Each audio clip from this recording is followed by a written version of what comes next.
नमस्कार जी। आज हम पढ़ेंगे सर्व ग्रंथों में कुछ समानताएं। बाइबल ग्रंथ में उत्पत्ति ग्रंथ में यह भी कहा गया है कि आदम जी तथा उनकी धर्मपत्नी हवा ने वाटिका के बीच वाले वृक्षों के फल खा लिए तो उनको भले बुरे का ज्ञान हो गया। शाम के समय प्रभु वाटिका में सैर करने आए तो पता चला कि आदम तथा हवा ने भले बुरे का ज्ञान कराने वाले वृक्ष के फल खा लिए। तो उस प्रभु ने कहा कि भले बुरे का ज्ञान होने से आदम तथा उसकी पत्नी हमसे एक के समान हो गए हैं। कहीं ऐसा ना हो जाए कि उन वृक्षों का फल खा ले जो अमल करते हैं और अमल हो जाए। इसीलिए आदम जी तथा उनकी पत्नी को स्वर्ण की वाटिका से निकाल कर पृथ्वी पर छोड़ दिया। इससे विसिद्ध हुआ कि प्रभु एक से अधिक है, क्योंकि प्रभु ने ऊपर कहा कि ये भले बुरे का ज्ञान होने से हमें एक से एक समान हो गए हैं। फिर बाइबल ग्रंथ में कहा है कि आदम हवा माने के वृक्षों के नीचे बैठा था, उसको तीन प्रभु दिखाई दिए, उनको खिलाया, दंड बनाने के आशीर्वाद मिला। इससे सिद्ध हुआ कि बाइबल में तीन प्रभु माने हैं। मुसलमान धर्म में चार माने गए हैं जो बालक रूप में रहते हैं। वेद अर्थात तत्व ज्ञान में कहा है कि वही सनक सनंदा वही चार, यानी कि तत्व ज्ञान जाने बिना बिगड़ी बात सारी। हिंदू धर्म में जो सनक सनंदन सनातन तथा संत कुमार बालक रूप में रहते हैं वे ब्रह्मा जी के मानव पुत्र। मुसलमान धर्म उन्हीं को चार यानी चार बालक मित्र कहते। फिर सूक्ष्म वेद में कहा है कि वही मोहम्मद, वही महादेव, वही आदम, वही ब्रह्मा, दास गरीब दूसरा कोई नहीं, देख अपने घर में। भावार्थ मुसलमान धर्म के प्रवर्तक हजरत मोहम्मद जी भगवान शिव के लोक से आए पुण्य कर्मी आत्मा थे, जो परंपरागत आराधक ही एक गुफा में बैठकर किया करते थे। शिव जी का एक गण जो 11 रुद्रों में एक है और वह मोहम्मद जिससे उस गुफा में मिले, उन्हीं की भाषा में अरबी भाषा में काल प्रभु अर्थात ब्रह्मा का संदेश सुनाया। उसी रुद्र को मुसलमान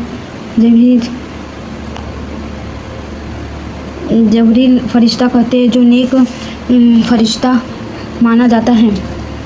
भावार्थ है कि हज़रत मोहम्मद जी भी शिव के बच्चे हैं। जो मुसलमान धर्म का पवित्र तीर्थ स्थल काबा है, उसमें भगवान शंकर के लिंग के आकार का पत्थर लगा है। उनको मुसलमान श्रद्धालु सिजदा अर्थात प्रणाम करते हैं। आदम बाबा पुराणों में तथा जैन धर्म ग्रंथों में सत्संग आता है, जो इस प्रकार है। ऋषभ देव जी राजा नाभिराज के पुत्र थे। नाभिराज जी अयोध्या के राजा थे। ऋषभ देव जी के 100 पुत्र तथा एक पुत्री थी। एक दिन परमेश्वर एक संत रूप में ऋषभ देव जी को मिले, उनको भक्ति करने की प्रेरणा की, ज्ञान सुनाया कि मानव जीवन में यदि शास्त्र विधि अनुसार साधना नहीं तो मानव जीवन व्यर्थ जाता है। वर्तमान में जो कुछ भी जिस मानव को प्राप्त है वह पूर्व जन्मांतरों में किए पुण्यों तथा पापों का फल है, और आप राजा बने हो, यह आपका पूर्व का सुख कर्म फल है। यदि वर्तमान में भक्ति नहीं करोगे तो आप भक्तिहीन तथा पुण्यहीन होकर नरक में गिरोगे तथा फिर अन्य प्राणियों के शरीर में कष्ट उठाओगे। जैसे वर्तमान में इन्वर्टर की बैटरी चार्ज कर रखी है और चार्जर निकाल रखा है, फिर भी वह बैटरी कार्य कर रही है, तो मीटर से पंखा और चार्ज निकाल रखा है, पंखा भी चल रहा है और बल्ब ट्यूब भी जग रहे हैं। यदि चार्जर को फिर से लगाया, चार्ज नहीं किया तो कुछ समय उपरांत इन्वर्टर सर्व कार्य छोड़ देता है और पंखा चलेगा, न बल्ब न ट्यूब चलेगी। इसी प्रकार मानव शरीर एक इन्वर्टर है, शास्त्र अनुकूल भक्ति चार्जर है, परंतु परमात्मा की भक्ति से फिर से चार्ज हो जाता है, अर्थात भक्ति की शक्ति की धनी तथा पुण्यवान हो जाता है। यह ज्ञान उस ऋषि रूप में प्रकट परमात्मा के श्री कमल से सुनकर ऋषभ देव जी ने भक्ति करने का पक्का मन बना लिया। और ऋषभ देव जी ने ऋषि जी का नाम जानना चाहा तो ऋषि जी ने अपना नाम कबीर देव अर्थात कबीर देव बताया तथा यह भी कहा है कि मैं स्वयं पूर्ण परमात्मा हूँ, मेरा नाम चारों वेदों कबीर देव में लिखा है, मैं ही परम अक्षर ब्रह्म हूँ। सूक्ष्म वेद में लिखा है ऋषभ देव के अय्या कभी नमो करतार। आगे के पेज नंबर पे लिखा है कि नौ नोगेश्वर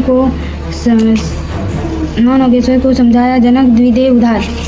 इसका भावार्थ है कि ऋषभ देव जी को कभी नाम से परमात्मा मिले, उनको भक्ति की प्रेरणा की। उसी परमात्मा ने 9 योगेश्वरों तथा राजा जनक को समझाकर उनके द्वार उद्धार के लिए भक्ति करने की प्रेरणा की। ऋषभ देव जी को यह बात रास नहीं आई कि कबीर देव ऋषि ही प्रभु है, परंतु भक्ति का दृढ़ मन बना लिया। एक तपस्वी ऋषि से दीक्षा लेकर ओम नाम का जाप तथा हठ योग किया। फिर ऋषभ देव जी का बड़ा पुत्र भरत था। भरत का पुत्र मारीची था। ऋषभ देव जी ने पहले 1 वर्ष तक निहारा कर तप किया, फिर 1000 वर्ष तक घोर तप किया। फिर तपस्या समाप्त करने पर अपने पौत्र भरत के पुत्र मारीची को प्रथम धर्म देशना दीक्षा दी। यह मारीची वाली आत्मा 24 वर्ष तीर्थंकर महावीर जैन जी हुए थे। ऋषभ देव जी ने जैन धर्म नहीं चलाया, यह तो श्री महावीर जैन जी से चला है। वैसे ही श्री महावीर जैन ने भी किसी धर्म की स्थापना नहीं की, केवल भक्त समुदाय है। श्री ऋषभ देव जी ओम नाम का जाप कार बोलकर करते थे। उसी को वर्तमान में अपभ्रंश करके ओकार मंत्र जैनी कहते, इसी का जाप करते हैं और इसको ओकार भी तथा ओम भी कहते हैं। हम अपने प्रसंग पर आते हैं। जैन धर्म ग्रंथ में तथा जैन धर्म को अनुयायियों द्वारा लिखी पुस्तक आओ जैन धर्म को जाने में लिखा है कि ऋषभ देव जी जैनी उन्हीं का आदि नाम कहते वाला जीव ही बाबा आदम रूप में जन्मा था। अब उसी सूक्ष्म वेद की वाणी तथा शरारत करता है। वही मोहम्मद, वही महादेव, वही आदम, वही ब्रह्मा, दास गरीब दूसरा कोई नहीं, देख अपने घर माँ। इसका अर्थ है बाबा आदम जी भगवान ब्रह्मा के लोक में आए थे, क्योंकि मानव जन्म में की गई साधना के अनुसार प्राणी भक्ति अनुसार ऊपर तीनों देवताओं के लोक में बारी बारी जाता है और अपने पुण्य क्षीण होने पर पुनः पृथ्वी पर संस्कारवश जन्म लेता है। संत गरीबदास जी गांव छुनानी, जिला झज्जर, हरियाणा प्रांत वाले को स्वयं वही परमात्मा मिले थे जो ऋषभ देव जी को मिले थे। संत गरीबदास जी ने परमेश्वर जी के साथ ऊपर जाकर अपनी आंखों से सर्वस्था को देखा था कि फिर बताया कि वह आदम जी ब्रह्मा जी के लोक से आए थे और ब्रह्मा जी के अवतार थे। मुसलमान जी तमगुण शिव जी के अवतार थे। फिर प्रिय पाठकों, अवतार 2 प्रकार के होते हैं। स्वयं वह ब्रह्म अवतार लेता है, जैसे श्री रामचंद्र कृष्ण जी के रूप में स्वयं से विष्णु जी अवतार धारण करके आते, परंतु कपिल शर्मा ऋषि जी, परशुराम जी जो को भी विष्णु जी के अवतार में गिना जाता है, ये स्वयं श्री विष्णु जी नहीं थे। आगे विष्णु लोक से आए थे, देवता थे। उनके पास कुछ शिव शक्ति विष्णु जी की, क्योंकि वे उन्हीं के द्वारा भेजे गए थे। इसी प्रकार हजरत मोहम्मद जी लोक से आए देव आत्मा अवतार से तथा आदम जी श्री ब्रह्मा जी से आए थे, देव आत्मा अवतार थे। इसी प्रकार ईसा मसीह श्री विष्णु जी के लोक से आए थे, वे देव आत्मा अवतार थे।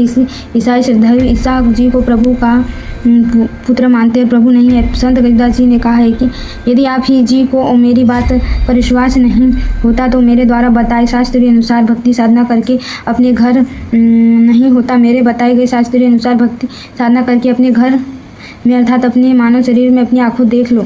भावार्थ, शरीर की रचना सर्व धर्मों के मनुष्यों की एक जैसी है। तत्व ज्ञान में न होने के कारण हम धर्म में बढ़ गए हैं। संत गरीबदास जी ने बताया है कि मानव शरीर में परमेश्वर ने भिन्न भिन्न अंग बनाए हैं। रीढ़ की हड्डी अर्थात बैकबोन स्पेन के अंदर की ओर कंठ तक 5 कमर बने हैं। कृपया देखें यह चित्र। मूल चक्र यह चक्र रीढ़ की हड्डी के अंत में 1 इंच पर मुग्धा के पास है।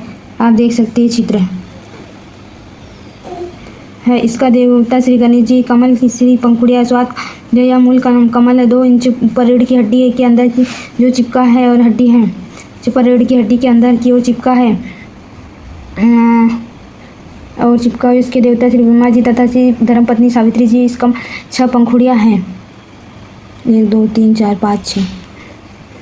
नाभि कमल पर चक्र, नाभि के सामने उसी श्री विष्णु तथा उनकी शरीर के पिंड कमलों चक्रों का चित्र। रीढ़ की हड्डी के साथ चिपका हुआ इसके देव श्री विष्णु जी तथा उनकी पत्नी लक्ष्मी जी। इस कमल की 8 पंखुड़ियाँ हृदय कमल चक्र सीने में बने दोनों स्तनों के माध्यम रीढ़ की हड्डी के साथ चिपका हुआ इसके देवता श्री शिव जी हैं और इनकी धर्म पत्नी पार्वती जी है तथा इसका 12 पंखुड़ियाँ। कंठ कमल यह कमल की हड्डियों के ऊपर जहाँ से गला शुरू होता है उनके पीछे रीढ़ की हड्डी के साथ अंत में भी इसकी प्रधान श्री देवी अर्थात दुर्गा जी है। इस कमल की 16 पंखुड़ियाँ है। शेष कमल चक्र ऊपर है और छठा संगम कमल छठा कमल या कमल सुषमना केवल ऊपर वाले द्वार पर है। इसकी 3 पंखुड़ियाँ हैं। इनमें सरस्वती रूप में देवी दुर्गा निवास करती है। और ये एक पंखुड़ी में देवी दुर्गा सरस्वती रूप में रहती है। ऋषि के साथ में 72 करोड़ उर्वशी सुंदर परियां रहती है जो ऊपर जाने वाले भक्तों को जाल में फंसा रखती है।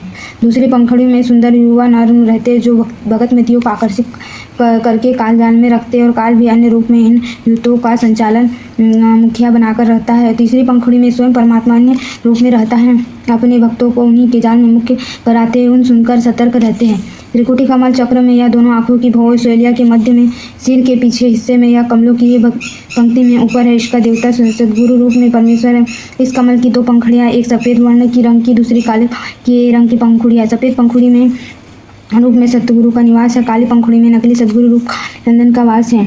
शस्त्र कमल यह के माध्यम भाग में 2 उंगलियों के नीचे थे। कुछ हिंदू कमलों की पंक्तियों में हिंदू धर्म के व्यक्ति सिर के बालों की चोटी रखते थे, कुछ भी रखते हैं क्योंकि नीचे में सहस्त्र कमल दल का इसका देवता ब्रह्मा है। इसे क्षर पुरुष भी कहते हैं जिसे देवता गीता वेदों का ज्ञान करता है। इस ज्ञान पर कमल पंखुड़ियाँ इनको काल जानने का से भर रखा है। स्वयं इसी कमल चक्र में दूर रहता है और यह भी स्वयं दिखाई देता है।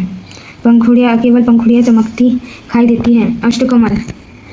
अष्टकमल दल, इस कमल में देवता अक्षर पुरुष इसे परब्रह्म भी कहते हैं। इसी पंखुड़ियाँ भी 8 है। इसकी स्थिति नहीं बताऊंगा क्योंकि नकली धर्मगुरु भी इसको जानकर जानता को भ्रमित कर देते। शंख कमल दल, इस कमल में पूर्ण ब्रह्म अर्थात अक्षर ब्रह्म का निवास है। इसकी शंख पंखुड़ियाँ, इसकी स्थिति नहीं बताऊंगा, कारण ऊपर लिखा है कि जो चित्र में दिखाए गए हैं। छठा कमल, 9वां कमल नहीं दिखाया है, कारण यह है कि विद्यार्थियों की धीरे धीरे ज्ञान वृद्धि की जाती है। कमलों का गहरा दृश्य है।